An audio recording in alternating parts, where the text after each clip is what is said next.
Hello students, आज हम लोग देखेंगे ग्रेडियंट्स। तो ग्रेडियंट्स को हम लोग डिनोट करते हैं ये डेल फाई से। डेल फाई तो है ग्रेडियंट ऑफ फंक्शन, ये फाई है जो एक्स वाई जेड तीनों वेरिएबल का फंक्शन है।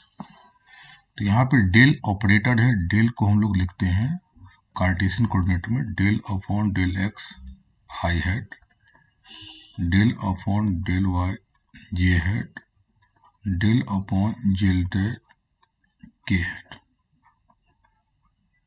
और यहाँ पे फाई। इसका मतलब है कि ये जो है वेक्टर क्वांटिटी है, तो डेल फाई क्या हो गया? वेक्टर क्वांटिटी हो गया। ग्रेडियंट किसी भी फंक्शन का जो होता है ग्रेडियंट वेक्टर क्वांटिटी हो गया।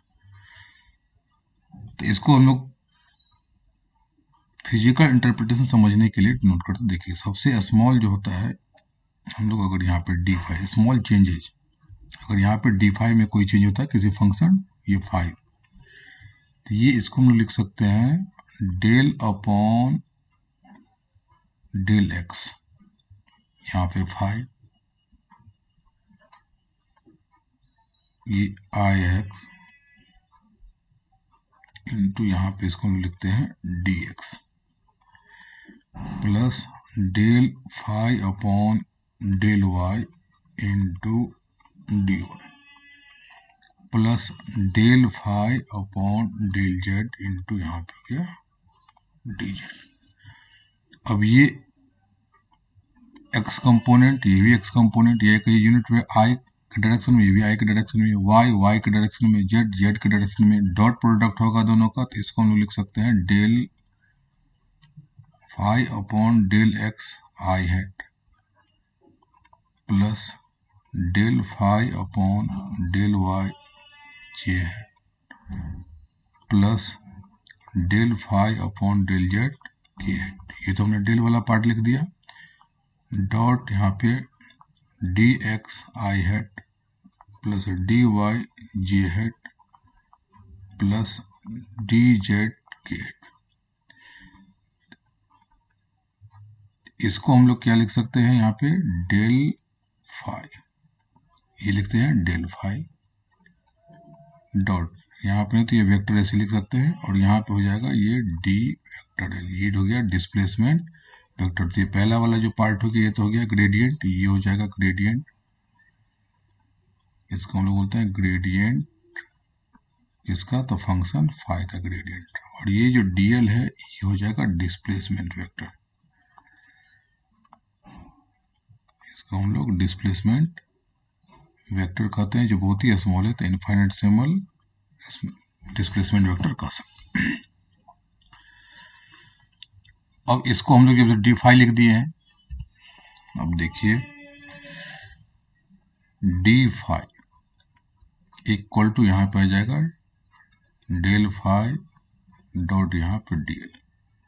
हमको क्या निकाला यहाँ पे? डेल फाई का मीनिंग्स निकाला, ज्योमेट्रिकल इंटरप्रिटेशन कर रहे हैं, तो हम लोग मॉड निकले लेते हैं। जैसे मॉड लेंगे तो यहाँ पर कितना होगा? डेल फाई का आ जाएगा, ये होगा डेल फाई का मॉड इंटू डीएल का मॉड आ जाएगा, और दोनों के बीच का एंगल हम लोग लेते हैं थीटा कॉस के साथ, ही हो गया थीटा कॉस थीटा। अब यहाँ पे del phi upon del l, ये किसको डिनोट करता है? ये तो डिनोट करता है कि स्लोप को डिनोट करता है।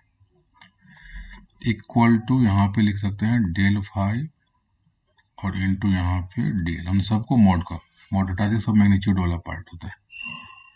ये कॉस थीटा हो गया, यहाँ पे ये कितना हो जाएगा? ये कॉस थीटा।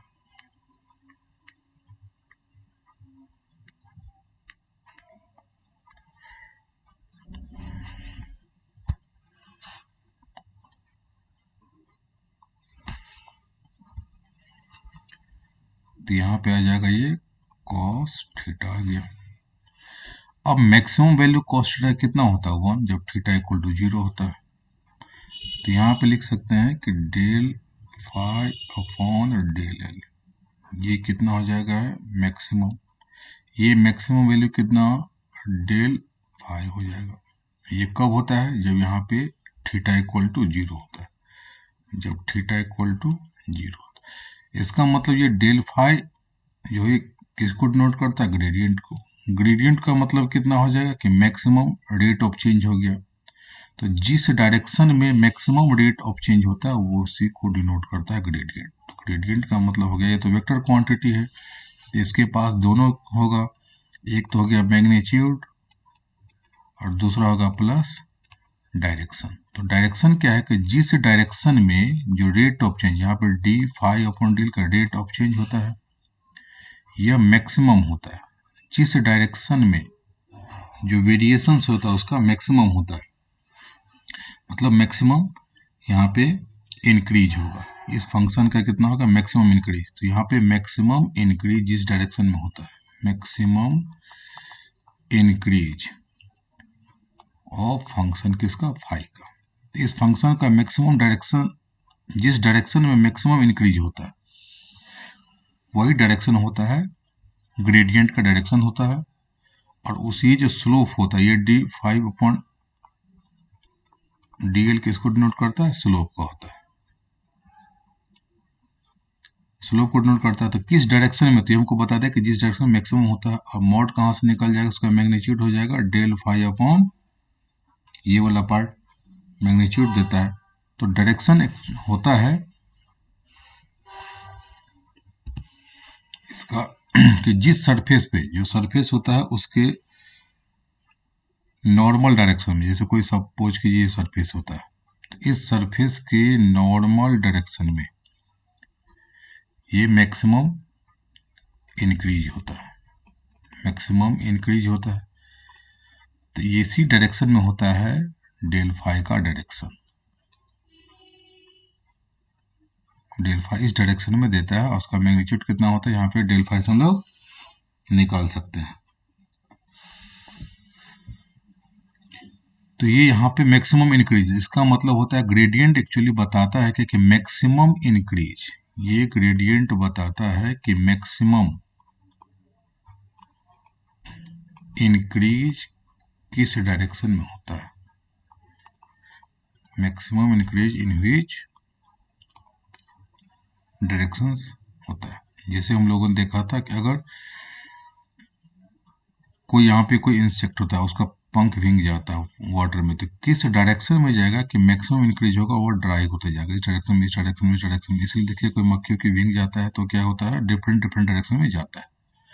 या कोई पहाड़ पे चढ़ता है तो एक ही डायरेक्शन में ही चढ़ता है, वो देखता है कि जिस जिस डायरेक्शन में मैक्सिमम इंक्रीज, इस डायरेक्शन में मैक्सिमम इंक्रीज होता है तो इस डायरेक्शन में चढ़ता है, फिर इस डायरेक्शन में होता है, जिस जिस डायरेक्शन वो मैक्सिमम इंक्रीज होता है वही उसका डायरेक्शन होता है किसका, ग्रेडियंट का। तो ग्रेडियंट बताता है डायरेक्शन, डेल फाई जो होता है कि मैक्सिमम इंक्रीज जिस डायरेक्शन में होता है उसी डायरेक्शन को बताता है। और हम लोग मैग्नीट्यूड भी निकाल लेते हैं यहाँ पे मॉड डेल फाई से। ये हो गया ग्रेडियंट का। अब हम लोग देखते हैं कि डाइवर्जेंस। अब डाइवर्जेंस में क्या होता है,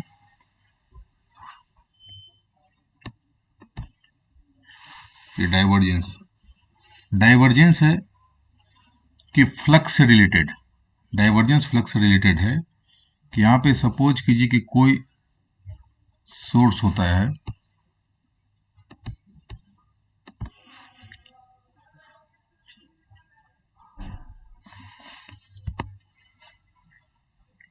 यहाँ पे कोई सोर्स है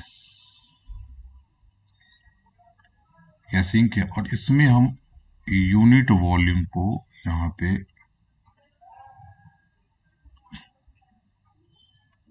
यूनिट वॉल्यूम को हमने जस्ट लाइक क्यू इमेजिन कर सकते हैं, रखते हैं। तो यहाँ से होता है ये फ्लक्स, यहाँ से अगर आउट गोइंग होता है, यहाँ से सपोज कीजिए आउट गोइंग फ्लक्स होगा, तो पर यूनिट वॉल्यूम जो फ्लक्स होता है ये निकलेगा कहाँ से, किसी न किसी सरफेस यहाँ पे होता है, ये किसी सरफेस से निकलेगा, तो निकलता आउट गोइंग होता है सरफेस से। तो यहाँ पे है कि जितना फ्लक्स यहाँ पे कि पर यूनिट वॉल्यूम जो होता है वो स्मॉल वॉल्यूम से निकलता है। ये पर यूनिट वॉल्यूम का जो फ्लक्स होता है ये किसी सरफेस से निकलता है, उसी को हम लोग बोलते हैं डाइवर्जेंस। इसे डाइवर्जेंस का हो गया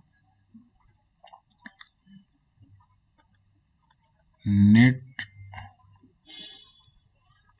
out going flux.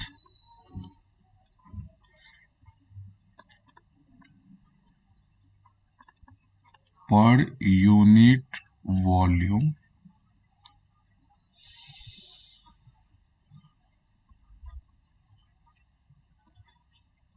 From closed surface. अब यहाँ पे क्लोज्ड सरफेस था, जैसे यहाँ पे ये वाला देखिए, ये सरफेस यहाँ पे निकलता, तो ये जो सरफेस है ये वाला पार्ट, ये कोई सरफेस से निकलता, आउट गोइंग तो सरफेस से ही होता है ना। ये जो फ्लक्स होता है, ये फ्लक्स निकलता है किसका, तो यूनिट वॉल्यूम का। ये तो per unit volume, unit volume में जितना भी फ्लक्स होता है वो आउट गोइंग होता है किसी स्मॉल सरफेस से जो क्लोज्ड होता है। इसको हम लोग डिनोट करते हैं मैथमेटिकली, ये डाइवर्जेंस ए, इसको स्मॉल लिखते हैं divergence A. Divergence A equal to, तो कोई वेक्टर अगर होता है तो यहाँ पे फ्लक्स होता है, कोई वेक्टर अगर ये है तो ए डॉट डी एस, सरफेस यहाँ पे ए डॉट डी एस, ये क्लोज है तो सरफेस इंटू डी एस लेते हैं। और पर यूनिट वॉल्यूम है तो यहाँ पे स्मॉल वॉल्यूम डी वी लेते हैं। ये बहुत ही स्मॉल वॉल्यूम है तो इसको हम लोग लगाते हैं limit d v tends to 0।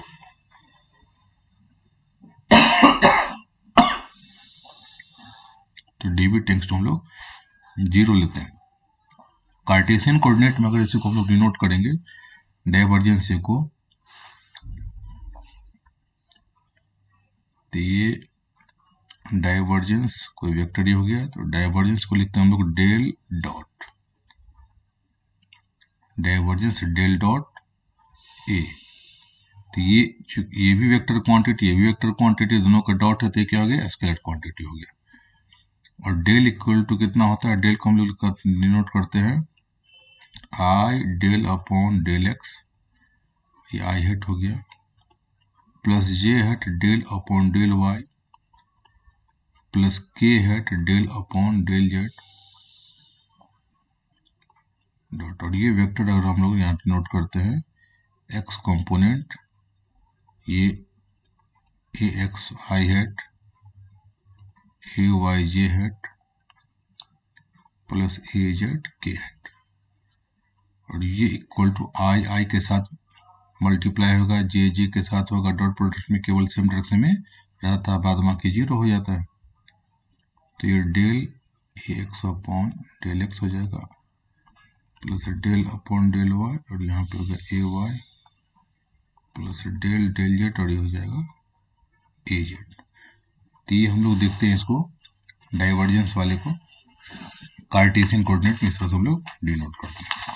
अब हम लोग फिजिकल सिग्निफिकेंस देखते हैं। फिजिकल सिग्निफिकेंस का मतलब होता है ये डाइवर्जेंस का मतलब हो गया, ये जो डाइवर्जेंस है डेल डॉट, तो फिजिकल सिग्निफिकेंस इसका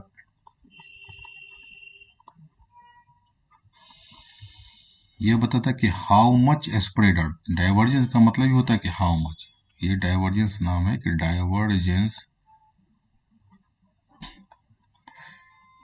इसका होता है कि डाइवर्ज होता है, डाइवर्ज मतलब स्प्रेड होता है, तो how much spread out, how much spread out, कितना वो स्प्रेड करता है, कौन, तो ये वेक्टर ए। कोई भी वेक्टर जो होता है वह कितना स्प्रेड करेगा, मतलब उसका फ्लक्स कितना स्प्रेड करता है। तो कहाँ से, जहाँ से इसका पॉइंट ऑफ सोर्स है, तो यहाँ पे स्प्रेड आउट हम लोग लेते हैं। तो ये स्प्रेड आउट करता है हाउ मच स्प्रेड आउट, कोई भी वेक्टर जो होता है पॉइंट सोर्स से कितना स्प्रेड आउट होता है। जैसे यहाँ पे कोई वेक्टर हो गया तो कितना यहाँ पे स्प्रेड आउट हो गया। तो इस वेक्टर का क्या होता है, ये डाइवर्जेंस का 3 कंडीशंस हो सकता है। ये डाइवर्जेंस पॉजिटिव हो सकता है, नेगेटिव हो सकता है, या 0 हो सकता है। तो पॉजिटिव, निगेटिव या जीरो। तो इसका हम लोग देखते हैं कि पॉजिटिव को होता है अगर सब ये अगर पॉजिटिव सोर्स है प्लस क्यू चार्ज है तो इससे क्या होता है कि हम लोग देखते हैं फील्ड लाइंस आउटवर्ड की तरफ बाहर जाता है। जब ये बाहर जाता है तो यहाँ पे डाइवर्जेंस पॉजिटिव होता है। ये जो डाइवर्जेंस होता है, अगर इलेक्ट्रिक फील्ड है यहाँ पे, ये इलेक्ट्रिक फील्ड का हम लोग लेते हैं तो डाइवर्जेंस ई जो लेंगे तो ये हो जाएगा पॉजिटिव होता है। तो इसका मतलब यहाँ पे सोर्स है, ये क्या होता है यहाँ पे सोर्स है। इसका मतलब है कि सोर्स जो है सो इनसाइड सोर्स है। इस फील्ड में अगर हम लेते हैं यहाँ पे तो हो गया, ये फील्ड हो गया यहाँ पे, सोर्स इनसाइड हो गया। दूसरा है अगर हम लोग नेगेटिव चार्ज लेते हैं, नेगेटिव चार्ज में कितना होता है, ये इनवर्ट्स होता है फ्लक्स, ये चार्ज की तरफ आता है इनवर्ट्स इनवर्ट्स। तो ये अगर हम लोग यहाँ पे लेते हैं एरिया में, इसका मतलब होता है इसके अंदर, इस वॉल्यूम के अंदर सिंक है। और यहाँ पे डाइवर्जेंस इसका लेंगे तो क्या हो जाएगा, ये डाइवर्जेंस तो आउटवर्ड होता है लेकिन नेगेटिव रिवर्स डायरेक्शन में, मतलब ये नेगेटिव जस्ट अपोजिट में है। और यहाँ पे लिखेंगे सिंक है, इसके अंदर में कहाँ पे है, इनसाइड सिंक। तो ये भी इलेक्ट्रिक फील्ड को ही हम लोग लेते हैं तो यहाँ पे भी लेंगे डाइवर्जेंस ही करके। और एक और होता है कि जैसे यहाँ सपोज कि ये सीधे यहाँ से आता है और यहाँ पे चलता है इनकमिंग आउट गोइंग, यहाँ पे इनकमिंग आउट गोइंग। तो कोई यहाँ पे फिक्स लाइंस होता है ना इनकमिंग ना आउट गोइंग। तो यहाँ पे जैसे हम लोग लेते हैं मैग्नेटिक फील्ड का, तो मैग्नेटिक फील्ड में जिस डाइवर्जेंस कितना होता है यहाँ पे जीरो होता है। Divergence magnetic field equal to zero. यहाँ पे स्प्रेड है ना इनकमिंग है ना आउट गोइंग है, जितना इनकमिंग उतना ही आउट गोइंग। इसका मतलब यहाँ पे ना तो सोर्स है ना कोई सिंक है, सोर्स नहीं है सिंक नहीं है, ना सोर्स है ना सिंक। तो ये मैग्नेटिक लाइन से फोर्स हम लोग देखते हैं तो मैग्नेटिक फ्लक्स कितना होता है, जीरो होता है। तो ये इसी एरिया में यहाँ पे देखते हैं, ये जो हम लोग लिखते हैं वॉल्यूम करके, इस वॉल्यूम में डाइवर्जेंस भी इक्वल टू जीरो। तो तीन कंडीशंस होता है, पॉजिटिव हो सकता है डाइवर्जेंस, नेगेटिव हो सकता है या जीरो हो सकता है। तो डाइवर्जेंस का मतलब ये था कि spreading, how much spread out, कितना हुआ स्प्रेड आउट होता है। अब हम लोग देखते हैं नेक्स्ट कर्ल। कर्ल को डिनोट हम लोग करते हैं, जैसे अगर कोई कर्ल वेक्टर ये होता है तो ये कर्ल हो गया, इसको हम लोग डेल क्रॉस से डिनोट करते हैं। डेल क्रॉस, कार्टेशियन कोऑर्डिनेट में डेल, कर्ल है तो डेल क्रॉस, डाइवर्जेंस था डेल डॉट, सी से कर्ल सी से क्रॉस याद रहेगा। तो ये एक्चुअली लाइन इंटीग्रल से रिलेटेड, लाइन इंटीग्रल से रिलेटेड है। यहाँ पे कि कर्ल ए का जो फिजिकल मीनिंग होता है, यहाँ पे मैथमेटिकल हम लोग दिखाते हैं, कर्ल ए इक्वल टू ये लाइन इंटीग्रल होता है, line integral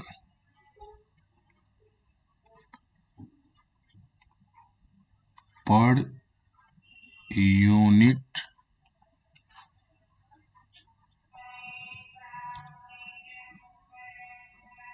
small surface area, per unit यहाँ पे सरफेस एरिया कह सकते हैं। तो यहाँ पे लाइन इंटीग्रल से रिलेटेड है, तो लाइन इंटीग्रल का यहाँ पे जो नोट करते हैं उसको समझने के लिए पहले देखते हैं कि लाइन इंटीग्रल, जैसे कोई पॉइंट यहाँ पे हो गया किसी वेक्टर वाला में, और ये हो जाएगा अगर कोई इनक्लोज्ड करता है यहाँ पे, किसी वेक्टर फील्ड में कोई पॉइंट P मान लीजिए, और ये वेक्टर फील्ड को कोई पॉइंट P है, कोई पाथ यहाँ पे इसको इनक्लोज करता है। सपोज कि जो कोई पाथ हम लोग यहाँ पे C ले लेते हैं। अब इस पाथ को हम लोग क्या करते हैं, एकदम स्मॉल स्मॉल क्वांटिटी में डिवाइड कर देते हैं। ये डिस्प्लेसमेंट हो जाएगा dl करके होता है, हम डिस्प्लेसमेंट लेते हैं। अगर ये बहुत सारे पार्ट में लिख लेते हैं, इसके मतलब इस पाथ के लॉन्ग जो होता है वेक्टर क्या होता है, ये कांस्टेंट होता है, मतलब सेम वैल्यू होता है। तो ये लाइन इंटीग्रल अगर हम लोग लिखेंगे इस वेक्टर का इस पाथ के लॉन्ग, तो ए यहाँ पे डॉट dl, ये क्लोज्ड पाथ है तो यहाँ पे क्लोज्ड पाथ लगा देते हैं। ये पाथ है सी के लॉन्ग तो सी। तो ये जगह लाइन इंटीग्रल हम लोग यहाँ पे देखते हैं, तो लाइन इंटीग्रल को हम लोग डिनोट करते हैं ए डॉट डीएल से। अब यहाँ पे है कि लाइन इंटीग्रल, तो कर्ड एक कितना हो जाएगा, line integral per unit small area. तो ये जो लाइन इंटीग्रल हो जाएगा यहाँ पे क्लोज इंटीग्रल ए डॉट डीएल, ए डॉट डीएल हो गया लाइन इंटीग्रल। और यहाँ पे है पर यूनिट सरफेस एरिया, तो इस एरिया को अगर हम लोग यहाँ पे डीएस ले लेते हैं, तो डी एरिया कौन सा, जो ये पाथ जो इनक्लोज करता है, ये एरिया का मतलब ये जो पाथ है यहाँ पे जो इनक्लोज करता है, ये इसका जो एरिया हो जाएगा। तो पर यूनिट यहाँ पे एरिया, तो एरिया होना चाहिए बहुत ही स्मॉल होना है, स्मॉल सरफेस एरिया है। तो इसलिए हम लोग क्या करते हैं, यहाँ पे लिमिट लगा देते हैं, ये लिमिट लगा देते हैं।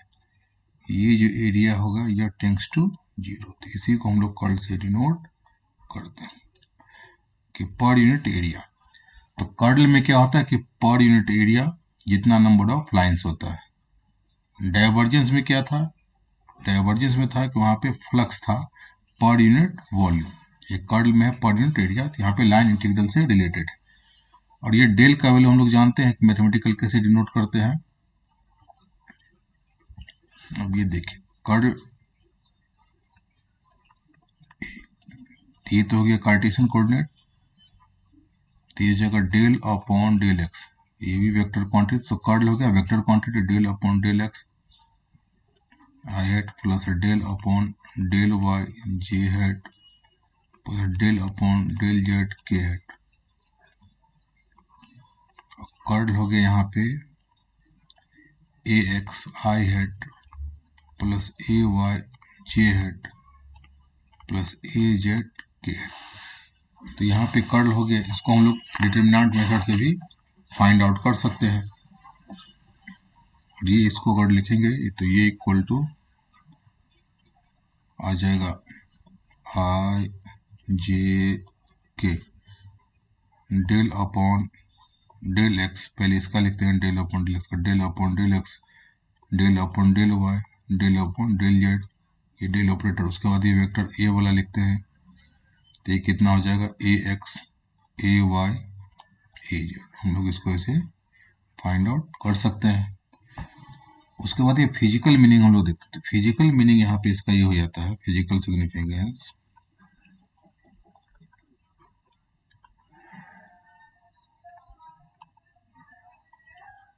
फिजिकल सिग्निफिकेंस कर्ल का ये कहता है कि कितना ये कर्ल होता है। कर्ल से नाम ही होता है कि हाउ मच कर्ल, कर्ल से नाम ही होता है कि यहाँ पे इसका होता है हाउ मच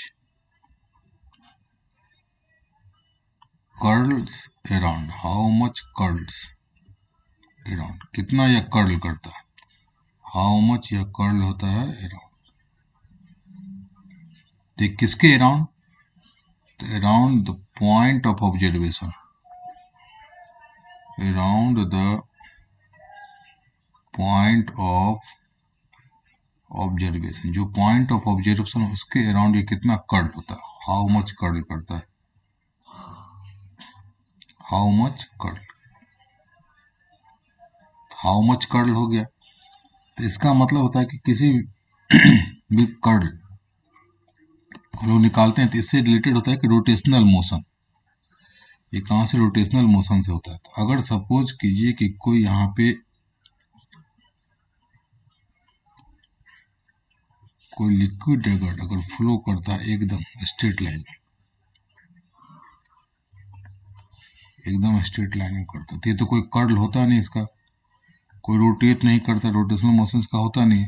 तो इसका जो कर्ल होगा, या कर्ल अगर कोई वेक्टर भी होता है, इसका कर्ल कितना होगा 0, क्योंकि कोई कर्ल ही नहीं है।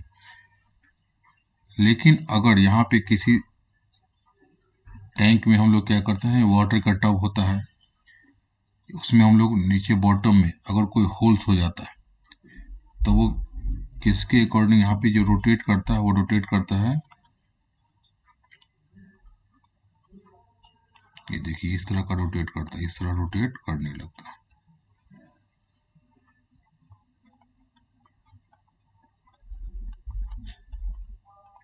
ये रोटेशनल मोशन आ जाता है। तो यहाँ पे ये कर्ल है, तो यहाँ पे जो कर्ल होगा कुछ ना कुछ उसका वैल्यू होगा। तो ये curl v does not equal to 0, यहाँ पे 0 नहीं होगा। तो कर्ल का मतलब है कि जब रोटेट करता है जैसे कर्ली कर्ली कर्ली, समझ लीजिए ये किसी सिंक में देखते हैं जब पानी भर जाता है जब निकलता है तो ये कर्ली कर्ली टाइप का होता है। तो कर्ल मतलब कितना ये कर्ल होता है पॉइंट ऑफ ऑब्जर्वेशन के अकॉर्डिंग। तो ये होता है कर्ल। कर्ल वेक्टर क्वांटिटी है। डाइवर्जेंस जो है सो स्केलर क्वांटिटी है। फिर ग्रेडियंट वेक्टर क्वांटिटी। इस तरह से हम लोगों ने देखा एक कर्ल, डाइवर्जेंस, वेक्टर। और सबसे कि कर्ल यहाँ पे जैसे कर्ल होता है तो curl del cross A denote करते हैं कर्ल को, कर्ल वेक्टर ए। इसका मतलब जैसे कर्ल होता है यहाँ पे डेल क्रॉस लगा देंगे, डेल क्रॉस। और जैसे डाइवर्जेंस होगा वेक्टर ए तो इसको लिखते हैं डेल डाइवर्जेंस ए। तो डाइवर्जेंस का मतलब होता है डेल डॉट, जो आगे हम लोग को काम देगा। तीसरा हम लोगों ने देखा कि डाइवर्जेंस, कर्ल और ग्रेडियंट यह ईएमटी में बहुत ही काम देता है।